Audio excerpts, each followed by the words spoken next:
Bienvenidos a un nuevo video de análisis para el canal. Estamos hoy a 15 de diciembre del año 2025. Esto es Águila Scalper, me presento, yo soy Javier Aguilar y vamos a tener un tema muy interesante que hablar el día de hoy con respecto a los datos que han salido de la Fed y que podemos esperar para los próximos meses, si tenemos congruencia o no tenemos congruencia con lo que venimos viendo en el precio de Bitcoin. Primero vamos a hacer un análisis macro del tema Bitcoin en cuanto al halving, qué ha pasado, qué sucedió y qué podemos revisar con esos datos que nos está dejando la Fed ahora en diciembre. Recuerden que venimos trabajando una pauta en la que Bitcoin después del primer halving normalmente dura 18 meses en caer por totalmente y ya no hacer nuevo máximo histórico, sino hasta el siguiente periodo. Lo podemos revisar en cada uno de los ciclos y ven como siempre ocurre esto en cuanto a todos los ciclos anteriores que hemos tenido. En el segundo halving ocurre, tercer halving dura otra vez nuevamente 18 meses para hacer ese nuevo máximo histórico y en el halving que nos encontramos justamente coincide con el último máximo que hicimos en los 18 meses, ¿vale?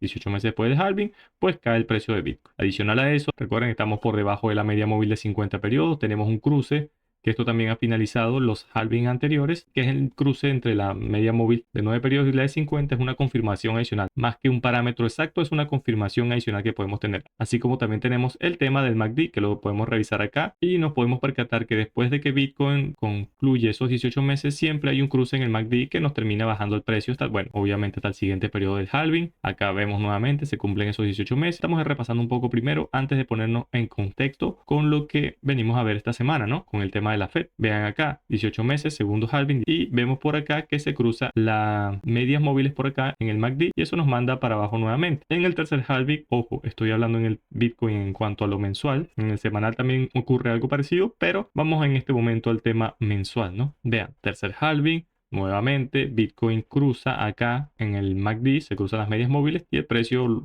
baja un 60-70% luego de ese cruce. Y en este momento tenemos eso ya confirmado. Vean como el mes pasado finalizamos el mes y Bitcoin, bueno, cruzó justamente después de los 18 meses, cruzó en su MACD esto y bueno, puede caer obviamente un porcentaje mucho más del que ya hemos visto. Vamos ahora a revisar el tema de los datos que nos ha dejado la Fed. Primero de todo vamos a repasar brevemente qué son las tasas de interés. Bueno, las tasas de interés, chicos, no es más que el precio del dinero, es lo que tú terminas pagando por pedir dinero prestado, ¿vale? Por eso es tan importante porque se supone que mientras más económica esté esa tasa de interés, pues obviamente menos le vas a pagar al banco o menos debería afectar. Por ejemplo, si el banco te presta $10,000 y la tasa de interés está en ese momento en el 5%, pues tú le terminas pagando al banco $10,500, que vendría siendo ese 5%. En teoría eso es lo que tendría que suceder. ¿Y cómo afecta esto, bueno, al tema económico, al tema de las acciones, al tema de Bitcoin? Pues simplemente si hay menor tasa de interés, pues obviamente se supone en teoría que pueden tener más facilidades las grandes entidades o pues personas del retail también puede ser para pedir el dinero al banco de forma más económica y poder invertirlo, bueno, obviamente en lo que corresponda, ¿no? Mientras que si las tasas son altas, pues obviamente te va a costar un poco más sacarle beneficio a los préstamos, entonces tratas de pedir menos préstamo porque no conviene tanto pedir ese préstamo. Es básicamente eso para lo que se usan las tasas de interés. Ahora voy a revisar los datos ya históricos de estos recortes que se han sucedido para ver cómo ha afectado o cómo pudo haber afectado esto en el final del ciclo de Bitcoin.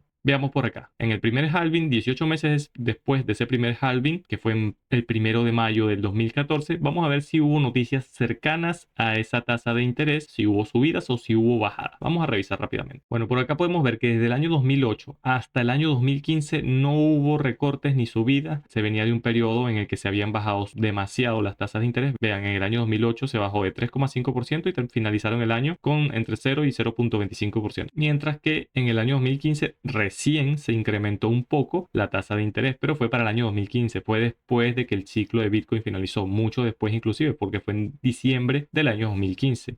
Y recordemos que el halving había tenido su periodo de finalización en cuanto a los parámetros que yo le estoy dando en este video para utilizarlos en mayo del 2014. O sea, simplemente evolucionó hasta diciembre del 2015 justamente por acá. Y vean que fue a partir de acá donde se junta ya prácticamente con el segundo halving. Así que ese dato no influyó en cuanto a lo último que vimos para que el precio retrocediera, la verdad. Vale, ahora nos iremos acá al segundo halving. Vemos qué fecha exactamente se cumple ese periodo de 18 meses, que fue exactamente en enero del 2018, primero de enero del año 2018. Vamos a revisar qué había acontecido con la Fed. Vemos como acá en marzo del 2018, no en enero, sino en marzo, un par de meses después de que el ciclo de Bitcoin, en teoría, por esos 18 meses ya había finalizado, se empieza a incrementar un poco la tasa de interés. No ha de crecer, no es recorte, más bien la incrementan. O sea que esto afecta de manera diferente a cuando hacen esos recortes, ¿no? ¿Y cómo afectó esto al tema de Bitcoin? Pues en su momento podemos ver que de repente en marzo tuvo un repunte, sí es verdad, un 42%, pero lo que termina finalizando realmente son un par de meses después cuando ya se ve el resultado de lo que en teoría se estaba aplicando en el tema macroeconómico, porque no fue solamente en marzo, sino que en meses posteriores que hubo bastante incremento en la tasa de interés. Vemos por acá que en marzo subió, junio subió, septiembre subió y diciembre subió. Marzo, junio, septiembre y diciembre. De hecho, un par de meses después se revela esa última información donde se incrementa por última vez el valor de las tasas de interés. Vean cómo el precio sube. Es decir, ya había bajado bastante, ya se habían dado 4 recortes, no hubo más datos sino hasta agosto del siguiente año y el precio pues empieza a subir con total normalidad. De hecho, podemos verlo acá, vean. En agosto del 2019 es cuando empieza ese decrecimiento. Nuevamente empieza a haber ese recorte en cuanto a las tasas de interés. Vean, 25, 0.25, 0.25 puntos porcentuales. Acá se ve todo, que fue a partir de agosto 1 del año 2019. Después de que el precio de Bitcoin habían tenido meses en que no se informaba nada, empieza a haber esos recortes nuevamente. Obviamente se juntan esos recortes de tasas con el tercer halving, ¿vale? Y ahí puede continuar el ciclo, bueno, hasta su normalidad. Vamos a ver ahora cómo finaliza ese último ciclo, o mejor dicho, ese tercer ciclo, esos 18 meses, cómo finalizaron, ¿vale? ¿Qué había pasado en ese entorno en ese momento? Vemos como Bitcoin, el 1 de noviembre del año 2021, empieza a hacer ese recorrido hacia la parte baja y justamente se cumplen esos 18 meses. Y recordemos, entre el año 2020 y 2021 estábamos totalmente en pandemia. Por ende, en el año 2020 vea lo que se sucede en el mercado. Hay un recorte agresivo en solamente un par de semanas, sube un recorte de un 1 a 1.5% en cuanto a la tasa de interés en el año 2020. ¿Eso afectó al mercado? Podemos ver que antes de que ese ciclo finalizara, en el año 2020, estábamos en pandemia. Por acá en marzo es donde se inicia la pandemia, más o menos. En esta época, marzo del año 2020, coincide con los dos recortes, ¿verdad? Del 1,5% y posteriormente se junta eso con el halving y termina el precio de subir hacia la parte alta. Pero como les comento, como estamos en pandemia, no iba a haber recortes, era lo contrario. Se tomaron medidas para que las tasas de interés no se modificaran más a partir de esos recortes y las personas tuviesen un fácil acceso al dinero y a los préstamos. Eso lo podemos confirmar revisando que en el año 2022, que es cuando más o menos el tema de la pandemia ya ha finalizado, justamente la Fed decide nuevamente empezar con ese incremento en las tasas de interés porque obviamente el dinero estaba sumamente económico. Vean que a partir de marzo del año 2022 empiezan esos incrementos porcentualmente, de hecho de manera un poco más agresiva. Y se junta con ese periodo en el que Bitcoin, desde el año 2022, por acá aproximadamente, vean todo lo que cae, desde abril del año 2022 hasta enero del 2023, un 66%. Coincide esto con todos estos periodos que les comento donde se incrementó, en vez de recortar, se incrementó la tasa de interés, ¿vale? De hecho, en el año 2023 siguieron con lo mismo, año 2024 empezó otra vez el decrecimiento. ¿Y qué pasa en el año 2024? Si nos vamos a septiembre 19 del año 2024, veamos. Vemos que Bitcoin ya en abril empezó el tema del halving y en septiembre, cuando hubo ese recorte, ¿vale? Un par de meses después termina Bitcoin explotando hacia la parte alta un 78%. Después de esos primeros recortes, porque hubo recortes obviamente en septiembre, en noviembre y en diciembre. Aquí lo podemos revisar. Todo esto está en la página oficial de la Fed. Antes de hablarle del año 2025, recordemos que todos los finales de ciclo, o por lo menos los últimos dos finales de ciclo de Bitcoin, la Fed que normalmente hace es incrementar la tasa de interés, no disminuirla, incrementarla. ¿Ok? Eso es lo que sucedió en los dos periodos finales del ciclo anterior. Y en el primer halving, recordemos que no hubo absolutamente nada de información porque no se tocó sino hasta un año después. Pero los últimos dos halving vemos que coincide más o menos el incremento de la tasa de interés con el final del ciclo de Bitcoin. Pero ahora, ¿qué estamos viendo? Todo lo contrario, chicos, no es lo mismo. La Fed no está haciendo lo mismo cuando finaliza Bitcoin con lo que estamos viendo en este momento. De hecho, podemos irlo a revisar fácilmente y vemos que acá han ido recortando, recortando y recortando. Así sea de a poco, un 0.25%, pero están recortando las tasas, no están incrementándolas. En los periodos anteriores veíamos cómo Bitcoin finalizaba su ciclo o unos meses después o un poquito antes se empezaban a subir las tasas de interés. En este momento tenemos lo contrario, es decir, el dinero está empezando a reducir su costo, su valor va a ser un poco más accesible, en teoría, pedir dinero prestado, pero Bitcoin no está acompañando esto todavía. Todavía no lo está acompañando. ¿Por qué? Vemos por acá, venimos a tocar máximos históricos y Bitcoin lo que ha hecho es retroceder. Tenemos un retroceso en este momento de un 30%. Les he comentado que en el gráfico semanal está en una corrección. Si bien hay muchos parámetros que podemos decir ya finalizó el ciclo, pero también tenemos algo macroeconómico que puede afectar un poco el tema de este ciclo. Yo no estoy diciendo que nos vayamos a ir a un super ciclo, simplemente que tenemos una pequeña divergencia, por así decirlo. Es decir, no es congruente lo que vimos en los finales de ciclos anteriores con lo que estamos viendo en este final de ciclo. En el final de ciclo anterior lo que veíamos era incremento en la tasa de interés por parte de la Fed.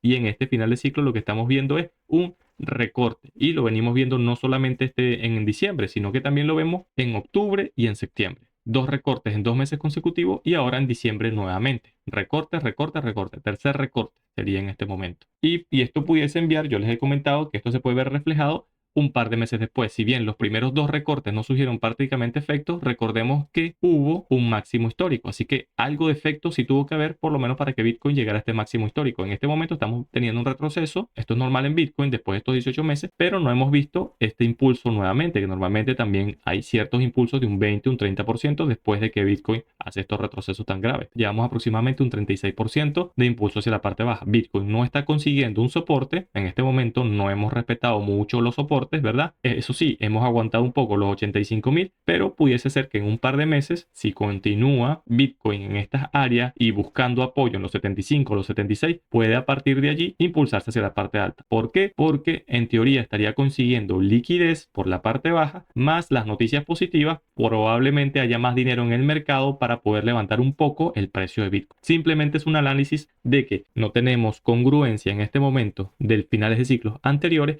con el final de ciclo actual. Si bien, como les digo, en cuanto a temas de indicadores, retrocesos y todo eso, estamos, digamos, cumpliendo las pautas para finalizar el ciclo, ¿verdad? Es lo normal. Lo que tenemos en cuanto al tema macroeconómico, que es esto por acá, que se está viendo una inyección de liquidez al mercado o va a empezar una inyección de liquidez al mercado, que de hecho si los próximos meses la Fed puede normalmente continuar con este decrecimiento, con este recorte en las tasas de interés, esto puede hacer que Bitcoin evolucione un poco más hacia el alza. Pero siempre obviamente les digo, tengan previsiones, mantengan su gestión de riesgo y no se dejen enfomar porque todavía estamos en un punto relativamente crítico. Adicional a eso, también le quiero comentar lo siguiente y es que el indicador RSI, normalmente después de que ocurren estos 18 meses, vean cómo el indicador se va a la parte baja, al punto de sobreventa. Lo tuvimos acá al final del ciclo pasado, de hecho entra en dos ocasiones al punto de sobreventa en el gráfico semanal y después se termina a impulsar obviamente hacia la parte alta, ¿vale? Son pocas las ocasiones en que Bitcoin entra en el semanal con el RSI por la parte baja.